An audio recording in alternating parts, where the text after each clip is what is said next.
सुप्रभात बच्चों। आज शनिवार है बच्चों। आज मैं हिंदी व्याकरण पढ़ाने जा रहा हूँ। उसमें भी अत्यंत महत्वपूर्ण चैप्टर है। पाठ का नाम है शब्द विचार अर्थात मॉर्फोलॉजी। यह हिंदी व्याकरण का एक महत्वपूर्ण पाठ है। इसमें शब्द विचार, शब्द पर होने वाले विचार को शब्द विचार कहते हैं कि हमारा शब्द कैसा है, सार्थक है कि निरर्थक है, देशज है कि विदेशज है, ये परखना होगा। तो शब्द क्या है? तो वर्णों के सार्थक एवं क्रमबद्ध समूह को शब्द कहते हैं। जैसे कमल, क जोड़ अ जोड़ म जोड़ अ जोड़ ल बराबर कमल। अब है शब्द और पद में क्या अंतर है? जब वाक्य में शब्द का प्रयोग व्याकरण के नियमतः अनुरूप हो, जो व्याकरण के नियम के अंतर्गत बंधा हो, उसे हम पद कहते हैं। जैसे वह व्याकरणिक नियमों के में बंधकर वाक्य में प्रयोग होने वाले शब्द को ही पद कहते हैं। जो वाक्य से बाहर शब्द का प्रयोग कभी भी पद के रूप में नहीं हो सकता है, वह पद तभी कहलाता है जब वाक्य में व्याकरण के नियमतः अंतर्गत बंधा हुआ हो, उसे पद कहते हैं। अब है बच्चों दूसरा प्लॉट आपका है, इसके जो शब्दों के भेद। अब अगला सवाल खड़ा होता है कि शब्दों के भेद क्या है?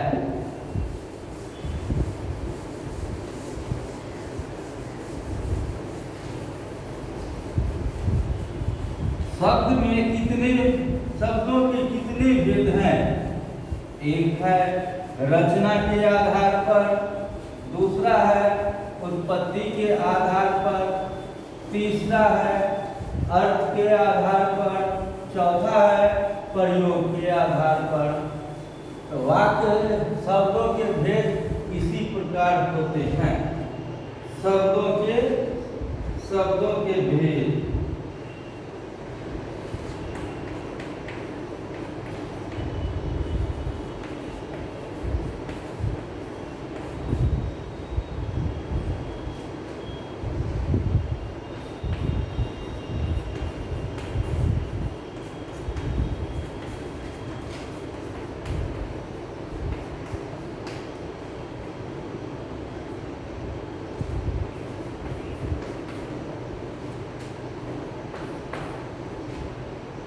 रचना के आधार पर, अर्थ के आधार पर, प्रयोग के आधार पर।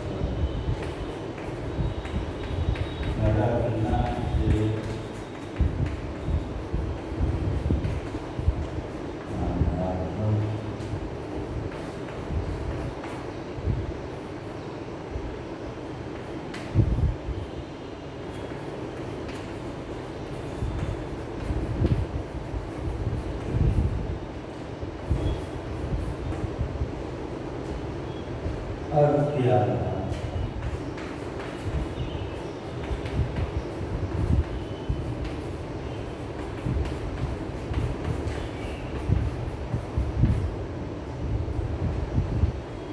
अब बच्चों हम शब्द के चार प्रकार से, उसमें शब्दों के भेद चार प्रकार से करते हैं। पहला उत्पत्ति के आधार पर। उत्पत्ति के आधार पर शब्द के कितने भेद हैं? तो उत्पत्ति के आधार पर शब्द के चार भेद हैं। पहला है तत्सम, दूसरा है तद्भव, तीसरा है देशज, चौथा है विदेशज। तो पहला। दूसरा है रचना के आधार पर।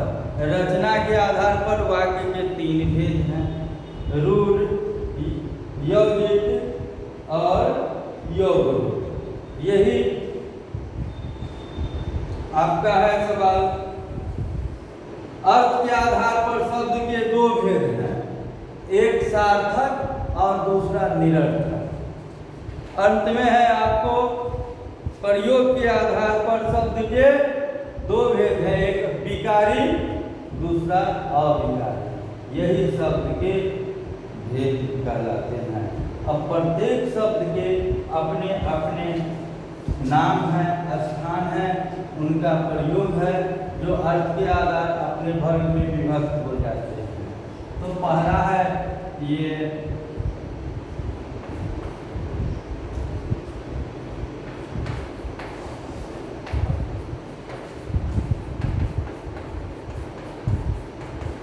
उत्पत्ति के आधार पर शब्द के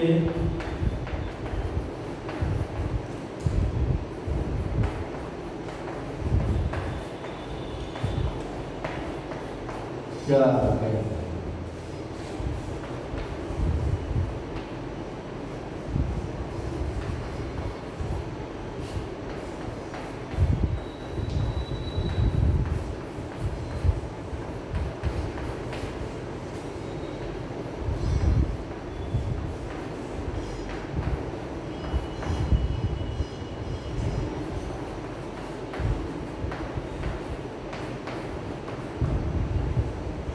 अब बच्चों ये समझिए कि उत्पत्ति के आधार पर शब्द के चार भेद हैं, जिसका चारों का नामकरण मैंने यहाँ कर दिया हूँ।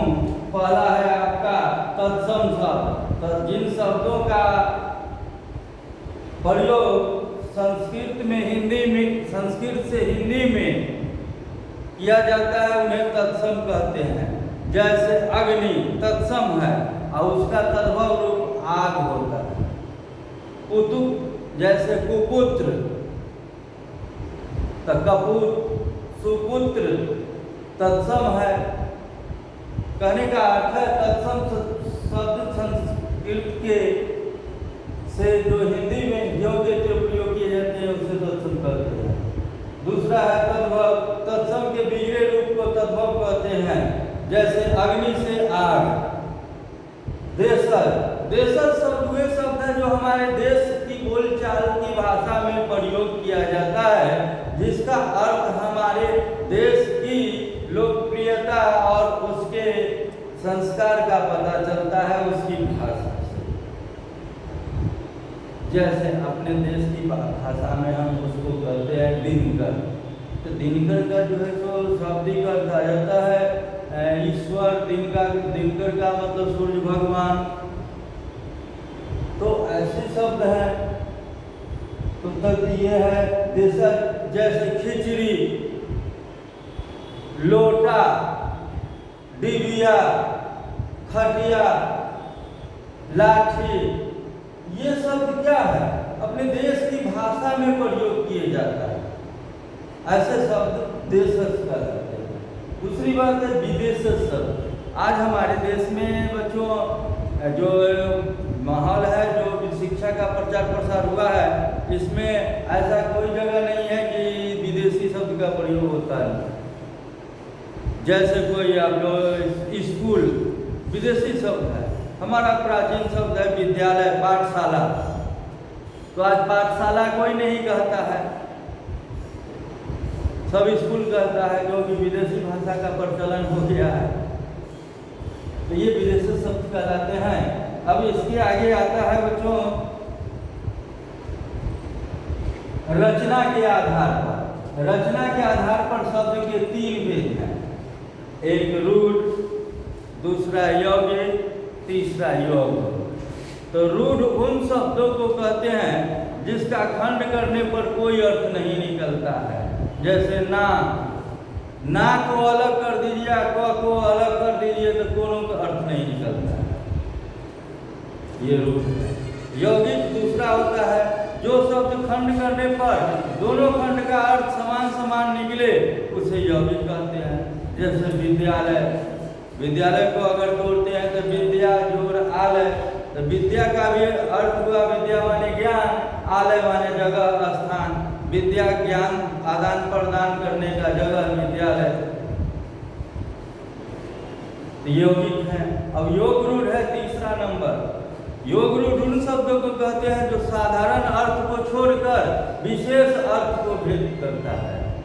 जैसे चतुर्भुज, तो चतुर्भुज अर्थ दो के लिए प्रयोग होता है, विष्णु भगवान के लिए और गणेश जी के लिए। माने चार को भुजा है जिन्हें, चार भुजा है जिन्हें, वही चतुर्भुज। जो गणेश जी हैं विष्णु भगवान हैं, इसलिए चतुर्भुज शब्द करने से उनका बोध होता है। अब आइए तीसरा नंबर हमने लिखा है प्रयोग के आधार पर। प्रयोग के आधार पर शब्द के कितने भेद, उसको समझना है।